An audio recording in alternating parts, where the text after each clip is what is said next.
Wilujeng pertama Persib Bandung akhirnya diumumkan setelah rentetan hatur nuhun yang diposting oleh admin dari Persib.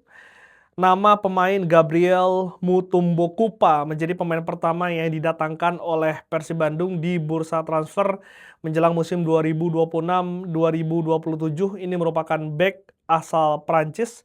Proyeksinya sepertinya akan menggantikan Federico Barba yang kita tahu sudah dipastikan dilepas oleh Persib dan kembali ke Eropa. Ini merupakan pemain yang memiliki pengalaman di Asia Tenggara karena sudah 2 musim bermain bersama dengan Ratchaburi FC di Thai League. Bahkan kemarin Ratchaburi merupakan tim yang mengalahkan Persib Bandung di babak 16 besar AFC Champions League 2. Ini merupakan pemain kelahiran Prancis meskipun ada darah Afrikanya. Kalau kita lihat secara track record ataupun secara karir, Gabriel Mutombokupa ini adalah lulusan dari klub akademi klub dari Prancis, Angers, dan pernah bermain di sejumlah klub asal Prancis seperti Bastia, Orleans, Troyes, dan juga sempat bermain di luar Prancis meskipun masih di Eropa bersama dengan Botoşani di Liga Rumania dan juga pernah mencicipi Liga 2 Yunani bersama dengan Kania sebelum akhirnya pindah ke Thai League bersama dengan Ratchaburi FC. Memang gua tidak banyak tahu soal pemain ini dan gue yakin Bobotoh juga yang mungkin nggak banyak juga mengikuti Thai League. Tapi kalau kita lihat dari 2 musim di Ratchaburi ini merupakan pemain pilar, pemain vital dari Ratchaburi, berada di jantung pertahanan. Karena kalau kita lihat di musim lalu, dia bermain sebanyak 24 kali dan mencatatkan 1 gol, bermain total 1.950 menit di Thai League dan juga mencatatkan 9 kali clean sheet. Dan kalau kita lihat dari peringkat Thai League, peringkat Ratchaburi di Thai League ini finish di posisi ketiga dengan raihan 59 poin, terpaut 1 poin dari Port FC di posisi kedua dan juga Buriram di posisi pertama dengan 70 poin. Kalau kita lihat torehan kebobolannya, ini menjadi tim dengan kebobolan paling sedikit ketiga dengan raihan 30 gol. Dan kalau kita lihat di AFC Champions League 2 juga ini merupakan pemain inti karena bermain sebanyak 9 kali dan mencatatkan 1 gol atau 795 menit. Artinya dia bermain hampir di setiap pertandingan Ratchaburi di ACL2, baik itu ketika dia finish di posisi kedua di grup di bawah oleh Gamba Osaka, bermain 2 kali juga ketika menghadapi Persib Bandung yang kita tahu ketika bermain di kandang Ratchaburi Persib kalah dengan skor 3-0 dan juga ketika bermain di GBLA Persib hanya menang dengan skor 1-0 sehingga Ratchaburi saat itu lolos ke babak 8 besar dengan agregat 3-1 dan melawan Gamba Osaka yang pada akhirnya ini menjadi juara dari ACL2 di musim lalu. Ketika itu Ratchaburi kalah dengan skor agregat 3-2.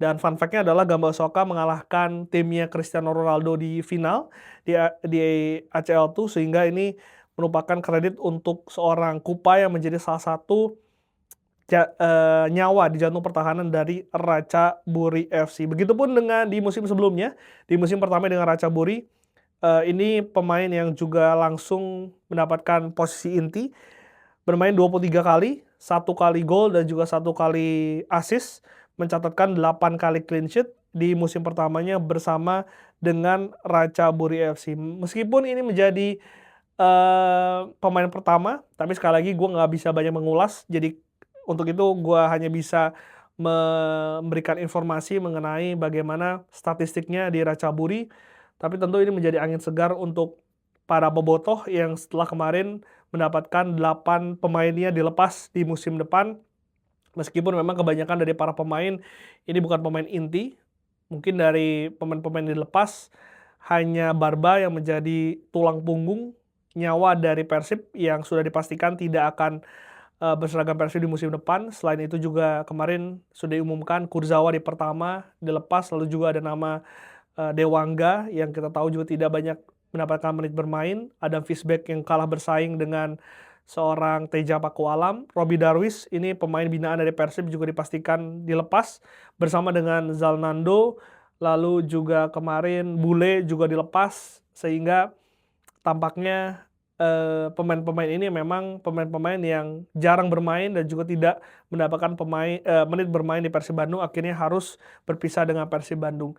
Jujur gue nggak tahu siapa lagi yang akan datang karena menurut gue Kupa ini juga salah satu pemain yang di luar radar, yang tidak ada gosipnya, yang tidak ada dimuat di akun manapun, tiba-tiba here we go. Dan perkenalannya juga cukup unik karena tadi diperkenalkan langsung oleh Deputi CEO dari Persib Bandung, Kang Adit, yang kita tahu dari musim lalu tim media dari Persib Bandung juga banyak memberikan terobosan-terobosan, memberikan cara-cara unik dalam memperkenalkan pemain.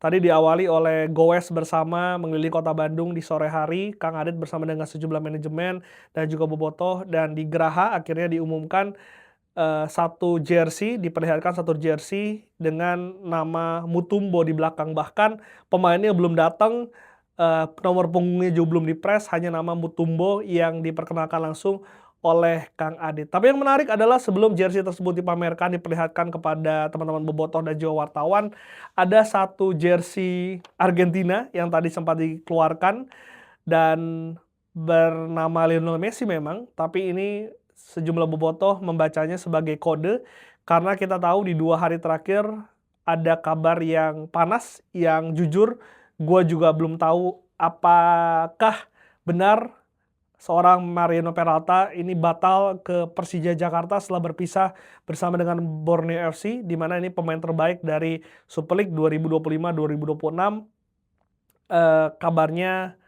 tidak jadi ke Persija. Gue coba untuk bertanya sebetulnya ke sejumlah narasumber gue, cuman gue tidak mau membuka di sini karena akhirnya gue sadar kalau klub lah yang berwenang untuk bisa mengumumkan hal tersebut.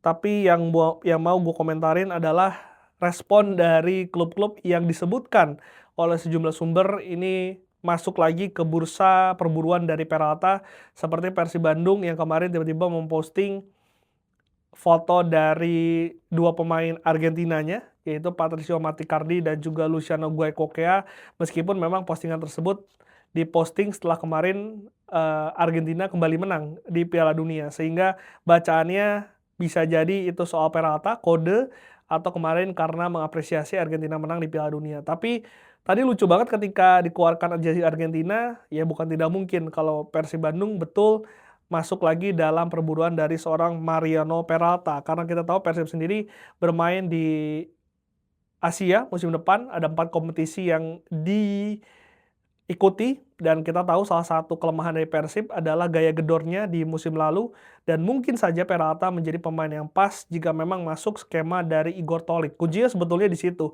Ketika skema dari Igor membutuhkan sosok seperti Peralta, ya gue akan sangat mendukung Peralta ini masuk ke Persib Bandung. Meskipun memang tidak ada jaminan, karena kita tahu di musim lalu ketika seorang William Marcelino masuk ke Persib, sebetulnya dia pemain yang skillful, salah satu pemain asing terbaik di liga, banyak mencatatkan assist dan juga gol di Arema, tapi ketika bermain di Persib dengan skema, dengan game plan yang berbeda, akhirnya dia tidak bisa beradaptasi dan juga keluar sebelum musim berakhir. Dan gue harapkan itu tidak terjadi Peralta, sehingga kunci dari Peralta datang ke Persib adalah keputusan dari Igor Tolik. Apakah dia membutuhkan Peralta dalam skema permainan yang akan dimainkannya di musim depan. Selain dari Persib Bandung, Bali juga tiba-tiba memposting foto seorang Peralta berduel dengan pemainnya. Begitupun dengan Dewa United memposting seorang Ivar Jenner ketika berduel dengan Peralta, sehingga ini sangat menarik kalau kita lihat apakah nanti Peralta betul batal ke Persija dan juga masuk ke klub lain di Super League, atau mungkin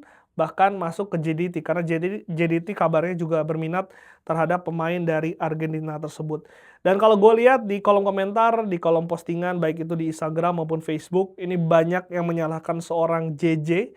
Dan jujur di sini gue harus mengatakan bahwa bukan salah JJ, karena JJ hanya menerjemahkan apa yang dikatakan oleh Coach Shin. Dan gue yakin sebagai pelatih sebuah klub, Coach Shin pasti mendapatkan informasi yang valid yang akhirnya dia ucapkan ketika konpres perkenalannya sebagai pelatih Persija, dan itu hanya diterjemahkan oleh JJ. Jadi menurut gue tidak tepat kalau misalkan kalian menyalahkan seorang JJ, dan kalau misalkan hal tersebut betul terjadi, sudah terucap, mungkin Coach Shin mendapatkan informasi bahwa Peralta betul masuk ke Persija dan pada akhirnya batal, mungkin hampir pasti hal itu terjadi karena memang belum ada hitam di atas putih antara klub dan juga para pemain. Kita nggak tahu di dalamnya gimana, tapi ini salah satu transfer yang menarik setelah kemarin 2 mingguan lesu banget isu soal transfer, tapi Peralta ini membuat akhirnya beritanya kembali memanas dan juga seru. Dan yang terakhir soal komentar soal,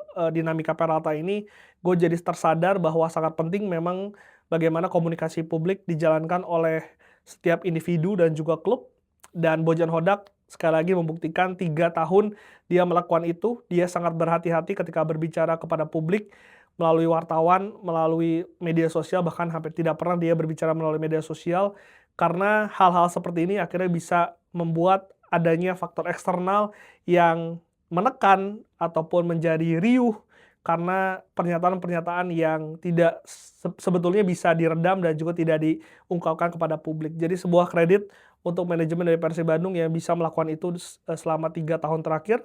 Bahkan tadi gua katakan transfer seorang Mutombo juga menjadi kejutan karena tidak pernah ada hal-hal yang terucap, keluar sebelum akhirnya diperkenalkan. Begitupun dengan kemarin ketika gue bikin konten soal seorang Jesse Rodriguez dan juga Mike, bek asal Utrecht yang juga kemarin dikabarkan yang gua sebutkan sempat dibocorkan oleh Wagub dari Jawa Barat. Tapi pada akhirnya Jesse Rodriguez perpanjang kontrak di Las Palmas dan juga Mike tidak jadi ke Persib Bandung.